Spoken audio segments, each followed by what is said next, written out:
What's up, everybody? Coach Ben podcast here at Muscle Farm HQ in Burbank, California. Here with Jim Lawson from Jiu-Jitsu Magazine. What's up, Jim? So, I want to talk to you about, I want you to address the whole idea of everyone's secret weapon, which could be a set of lungs, cardio. How can people improve their cardio and get better cardio to take into a match? Okay, so we're specifically referring to cardio for jiu-jitsu, correct? Sure. Yeah. Okay. So this is kind of like a complex topic, even for strength conditioning coaches. A lot of strength conditioning coaches are, in the weeds here, and they don't quite understand this. So there's a lot of ways, but let me just ask you real quick, Jim, as just somebody who trains jiu-jitsu as a black belt, how do you think you would improve your cardio? Because I always kind of want to see where people are with this, because I know my ideas on how to improve cardio. What are your ideas? Well, to what I understand, you have to really get after, find out what your maximum heart rate is for your age and weight, and then operate within that target zone, so to speak, because those are two different things, maximum heart rate and target heart rate. Figure out what your target is, operate within that target zone within a certain amount of time. And let me say, just in short, just a crap load of rounds of sparring and a lot of jogging, a lot of running, something that keeps your heartbeat up and maybe even spikes it. And then rest.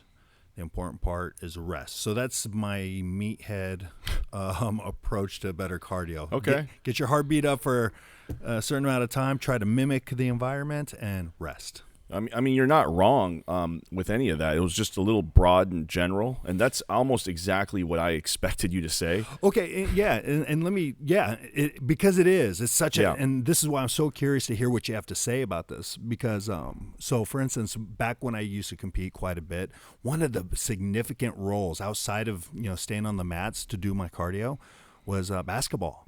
And the reason why I liked basketball is it's just fun, which I think is another key component. No one likes doing cardio for the most part, right? So I used to mask that in basketball and play basketball where, in the game you sprint up and down the court and get my cardio in. So yeah. Okay. I mean, I didn't actually take that into account, what you just said. Nobody likes doing cardio because, I kind of just train athletes, and I still consider myself like at least a recreational athlete. So I just... You're right. No, I don't enjoy doing cardio, but whether or not you enjoy or don't enjoy something is irrelevant. At least in my book, you just have to do it. If you want to improve it, you have to do it, and it's just what it is. Again, that's not what you said is pretty much generally what people say, right? And there's nothing wrong with that. The only thing is that it's not broken down into a practical or even a scientific way of thinking. Okay, so I try to funnel everything down to its kind of first principles or its basic foundations, and then work from there, right? So if you think about cardio, what is it? It's energy systems training. It's basically aerobic and anaerobic. Those are really the two systems that we're talking about. You're either aerobic, where you're functioning with oxygen, or you're anaerobic, it's without oxygen from the cells. So if everybody just understood that aerobic training is basically anything over a minute becomes aerobic training, and anything under a minute is anaerobic training, that at least sets the foundation for how you program your conditioning or your cardio workouts. So we can just start with your aerobic system, right? So your aerobic system is anything over a minute, right? So a lot of people think that by doing a lot of rolling that you're going to be taxing your aerobic system, but that's not generally the case. Sometimes your heart rate is much higher, it spikes much higher during rolling, and then you take 2 minutes off, or some people take a whole round off. And so what ends up happening is when you're doing a lot of rolling, you end up training a lot of your anaerobic system, right? So you're missing one whole system here. So your aerobic system is responsible for a lot of things, like, for example, how well you recover in between rounds, how your how low your resting heart rate is, things like that. So one of the things I think most people that practice jiu-jitsu, or most people in general, just for heart health alone, need to do is aerobic training, right? And what aerobic training is, for example, would be aerobic capacity or aerobic base training is what it's called. It's like 30 to 60 minutes of light jogging, for example, or I like to use the air bike. I like to also do swimming. I can't really swim that long. I keep it to like 30 minutes, but it's basically called low intensity steady state training. Okay, this is LISS, that's the acronym for it. And that's really just what people think of when they think, boring stuff, road work. Boxers have been doing this for, many, many, many years. So that's kind of the foundation, right? Most people that have cardio problems, they didn't even build up their aerobic base yet. So right away, if you're having problems recovering in between rounds, especially if you're a beginner and you really haven't trained that long, take this time now to build up your aerobic base. Do the road work. Get on a stationary bike and ride for about 30, 60 minutes. Keep your heart rate under about 160. Keep it under. Yeah, you must right? keep it under to work your aerobic system. So you mentioned like max heart rate and things like that. I kind of just keep a base, like if just use like a talk test, for example, right? If you can a talk test. So if you can talk to me while you're doing the cardio, even if it's slightly strained, but you can continuously do it, then you're using your aerobic system, right? So that's just one gauge that I have, right? So I have some of my athletes on Fridays do 60 full minutes of just steady state cardio. And that builds up their aerobic base, their aerobic capacity, and that's going to allow them to recover in between rounds of training. So are you talking about something like a jogging, or Yeah. would walking be part of that? Or no, you need something a little bit more elevated? You could do walking. Like you'd have to, it depends on the person, right? So if somebody's pretty big and you throw an incline on there, that walk could jump their heart rate up to like 130, and I would say about 120 to 130 would be the minimum, right? You don't want to go below that because then you're not really quite training the aerobic system. You're not taxing the aerobic system to what you need to tax it to, right? So like 120, 130 to 150, 160 is the range that I generally give to my athletes. For about an hour, you said? Or 30 minutes to it's got to be at least 30 minutes. At least 30, Yeah. okay. I think the research is like, 20 minutes is like the bare minimum. Okay. So I just 30 to 60 minutes for people that are very advanced. Sometimes it's up to 90 minutes, but I probably wouldn't go past 90 minutes, right? So that's the first thing that people should do to work on their cardio, is to build their aerobic base, right? If you don't have that and you're already just rolling 10 rounds, it's not gonna end well. I don't think Okay. it's just something's gonna break down before, because you don't have the recovery ability. Your heart doesn't have you're not getting oxygen to your muscles, moving blood to your muscles. It's just not. There's a lot of things going on that I think most people will benefit from this type of training, especially the people that do not do it, right? So the first way to do it is just to do steady state training for 30, 60 minutes. And another way to do it, I know it gets boring for some people. Another way to do it would just be to do like a minute on and then a minute of something else, right? So like you could do like we have this thing in the Muscle Farm HQ gym called the ski erg. I'm talking about the thing where you pull down. Yep. So doing that for a minute, at a moderate pace is not going to jump your heart rate up that much, right? It's just steady state.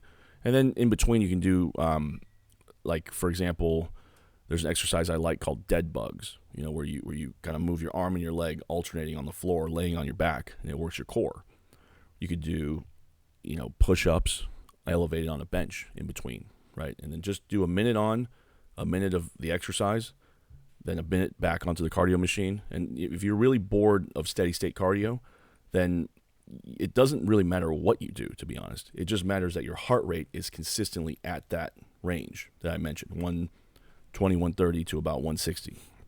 So, I mean, you could clean if you want to frantically clean your house, it probably, if you can keep your heart rate at that zone, it's the same thing. Hey man, my garage needs a frantic cleaning. Do a frantic cleaning of the garage and wear a heart rate monitor. Obviously, you have to wear a heart rate monitor, right? Because you want to kind of gauge where you are.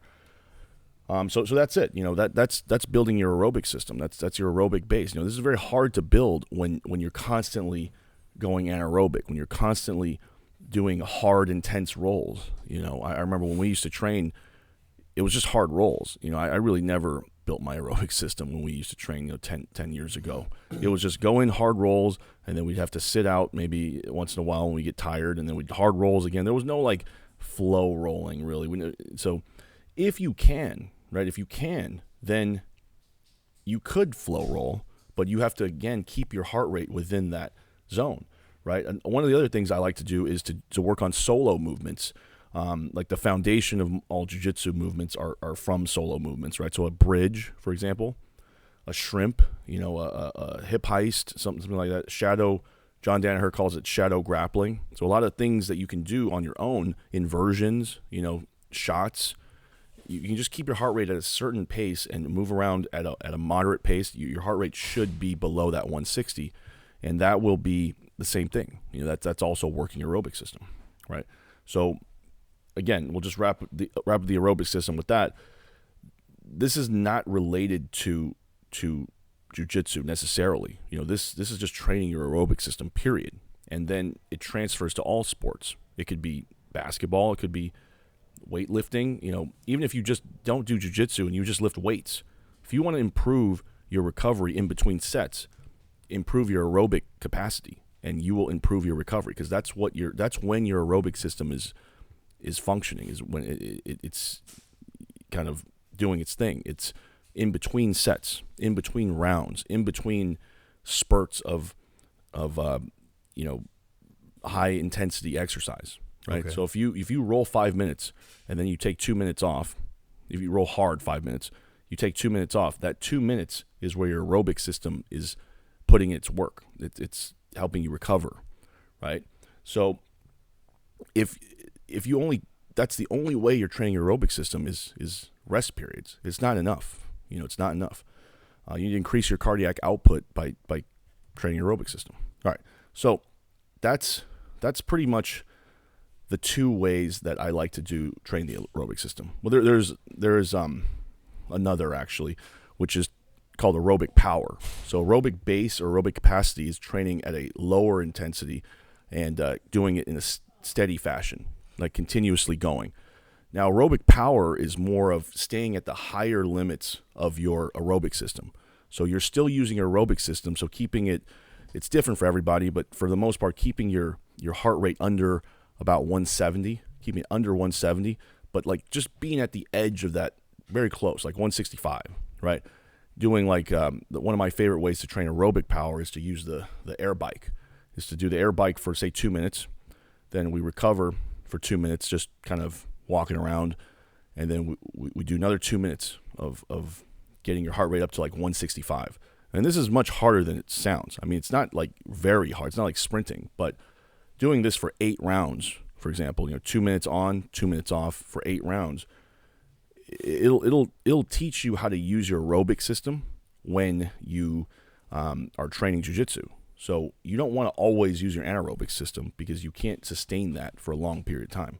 If you can stay aerobic using that system as opposed to the anaerobic system, you will be more efficient in your usage of your energy systems. Right, so those three things are how to train the aerobic system.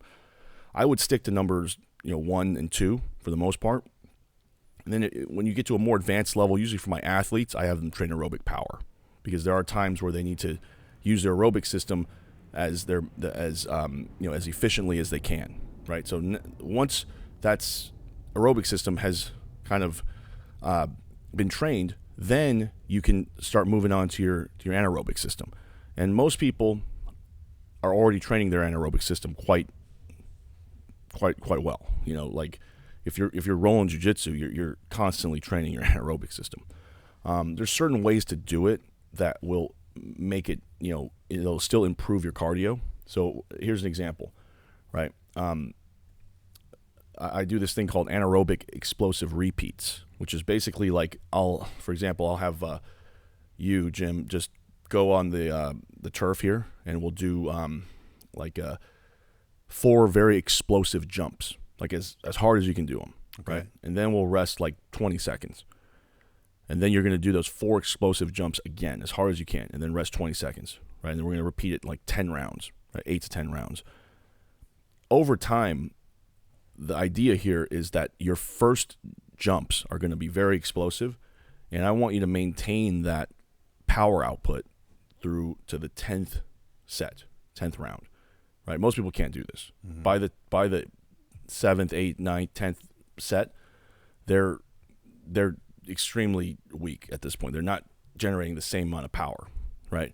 So training explosive repeats is another way to train your anaerobic system. You think about this in grappling, right? If we get into a scramble and I come out on top, but you didn't use any energy, then we get into another scramble. You didn't use any energy. I've used a lot of energy. And I haven't trained to be explosive over and over and over and over again, but you have. It doesn't matter if I come out on top. You're just going to put me in 8 more scrambles, and then by the 8th scramble, I will have no more energy because you have trained how to be explosive over and over and over and over again in your training, right? A lot of people develop this stuff without the weight room, without thinking about conditioning. They just happen to do it in training a lot, and then it just works for them. I consider that luck.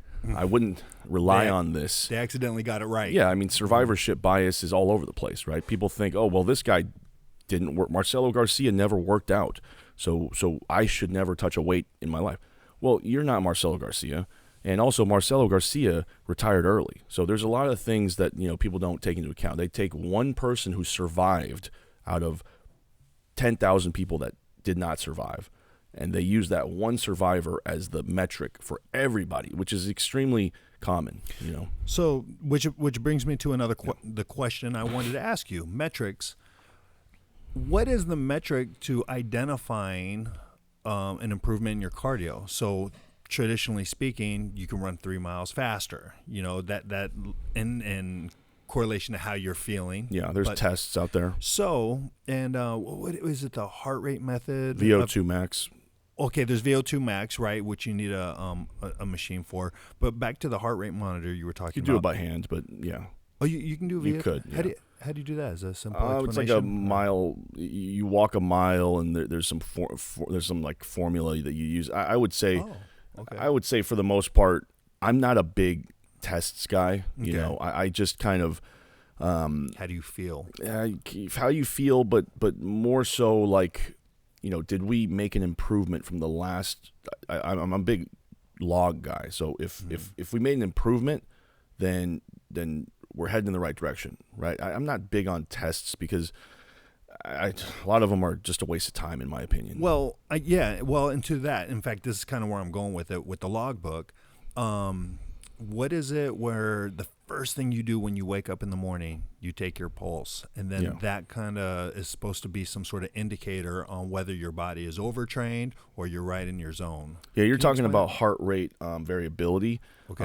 I'm not going to get into heart rate variability just because I'm not expert on it. Okay. And there's some conflicting research on it. The person you want to talk to about that is Joel Jameson.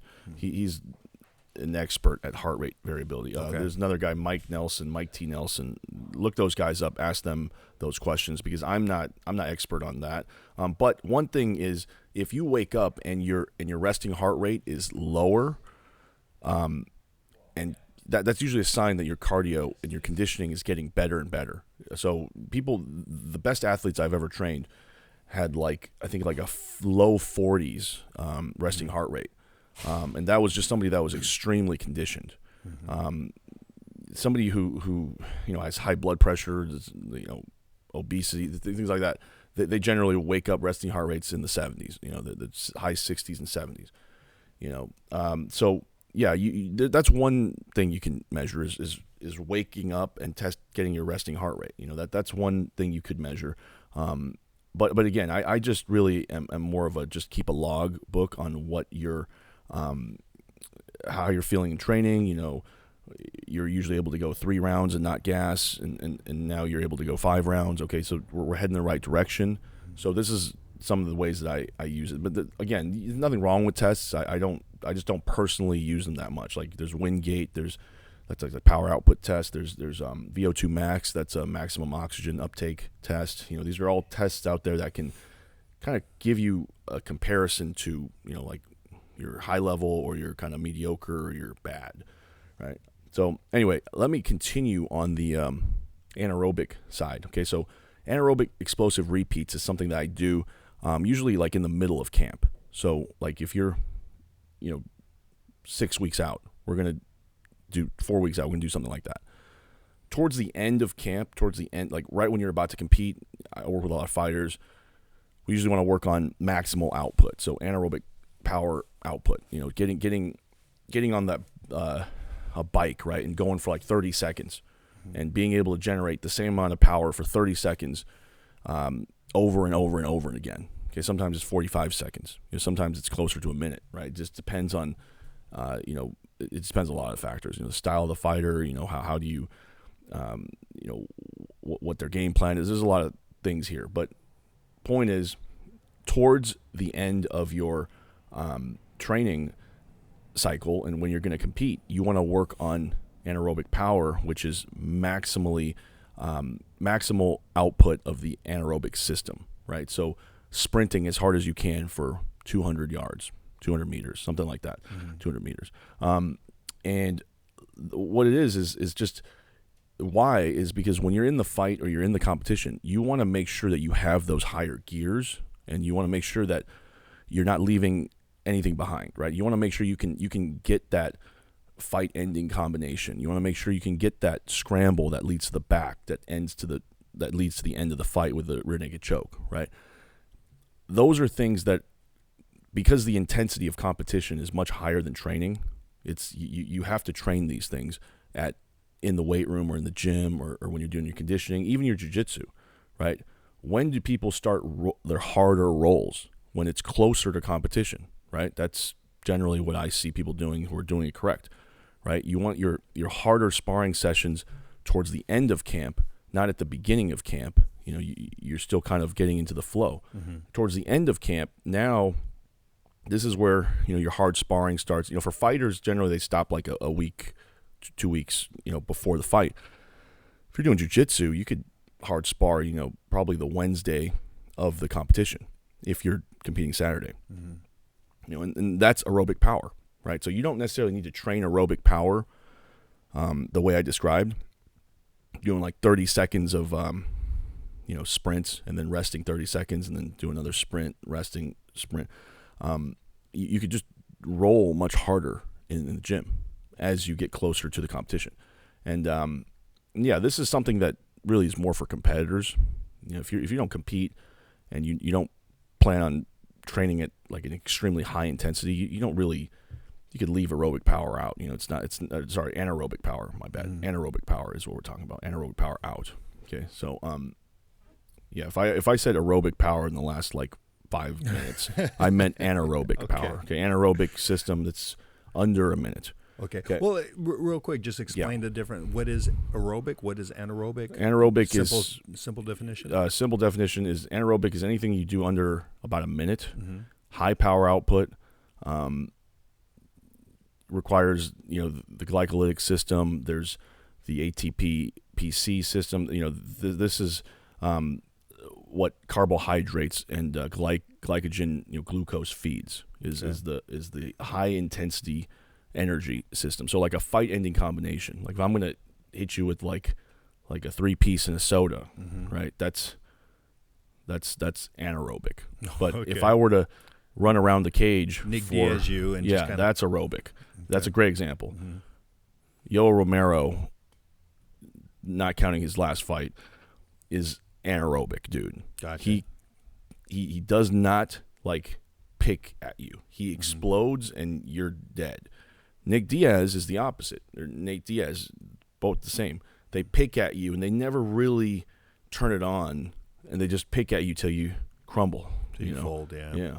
So all right. So those are the ways to train cardio with like just your energy systems, like things that you can proactively do, right? These are other things we're going to just very briefly touch on them. Improve your technique. If your technique is better, you don't have to do as much, right? If I can escape your side control, side mount with two movements, right, then I'm not going to need cardio, versus if I could, if I had to use 10 movements, right? If I had to use 10 movements and some of them are not legitimate techniques that I just made up on the spot, it's just, there's just common sense, right? So as you become more efficient, your cardio will naturally get better. Your cardio will not naturally get better. Your efficiency will get better, and you will not tax your cardiovascular system as much. That makes sense. So that's a different thing, but you could do both at the same time. As you're improving your technique, you're also working on your cardiovascular system, so you can improve both, right? But definitely improving your technique is a big part of a lot of people's gassing out problems. Mm-hmm. If you have me in the mount and I have no idea how to properly do a bridge and shrimp or a power shrimp or a bridge and roll or anything, and I just keep flailing around for a minute, it doesn't matter how good my cardio is, right? Yeah. I'm doing something inefficient. It's not going to work. Yeah, efficiency of energy. Yeah. Breathing. Breathing's another one, right? Work on breathing. How many people actually work on breathing exercises, right? Very few. I try to do breathing exercises while I'm training, actually. I try to actively breathe in, breathe out. Make sure you breathe all your air out. That's a common mistake with people that think they have cardio issues, but really it's just they don't breathe all their air out, so they're kind of always kind of like chest breathing and just hyperventilating. There's a time and a place to hyperventilate. When you're in a big scramble, you don't have time to deep breath and you have to hyperventilate, and then you get into that scramble. But yeah, I mean, I shouldn't really talk about breathing exercise because I'm the worst at those. Meditation and breathing, I'm like, yeah, I'm the there's worst. There are people out there like Dr. Belinda Vranich, I believe that's her first name, Blissa Vranich, that she writes books and tours about how most people don't breathe properly, like their breathing technique, and you kind of touched upon it. They do a lot of chest breathing as opposed to from diaphragm and so on and so forth. Yeah, the Wim Hof, there's a lot of different methods that I think people could incorporate, and just generally meditation while focusing on your breath would probably help too. So yeah, that's pretty much it. Hopefully I covered the science and some methods okay there. But improving your cardio, really, when you think cardio, it's just your aerobic and your anaerobic system. Mm-hmm. There's really only two. Yeah, it's a multifaceted beast, as you touched upon, because even improving your technique is a deposit towards the account of a cardio. Yeah, it can only take you so far, right? If you improve your technique, I think it's like it's something that directly affects your cardio, but it does not directly affect the physiology of your cardio. Does that make sense? Sure. Like you're not changing you're not making cellular changes to your system, your cardiovascular system, but you are making it so it doesn't have to work as hard. So that's still the same. All right. Well, thank you very much, Coach. Once again, another informal episode here, learning about the cardio system. Hopefully this helps you, the masses out there. Right? You mean informational? What did I say? Informal. Oh, yeah. No. Informational. Wearing T-shirts, so right. A little informal. Informational. Informational, yeah. Informal, informational. Thanks, Coach. Appreciate it. You can keep in touch with him on his Instagram, @CoachBZ. So, and me. One last thing, Jim. What's up? I released my weight cutting program to fightcampconditioning.com. So just go to fightcampconditioning.com. Me and Corey Beasley did that, and it took me 3 years. So that's pretty much all my weight cutting knowledge in one info product. I think it's like $49 or something. So again, if you can't afford it, shoot me a message. I'll give you all the info anyway. So if you can, $49. There it is. Also informational. All right, Coach. Thanks. Appreciate it. Thanks, Jim.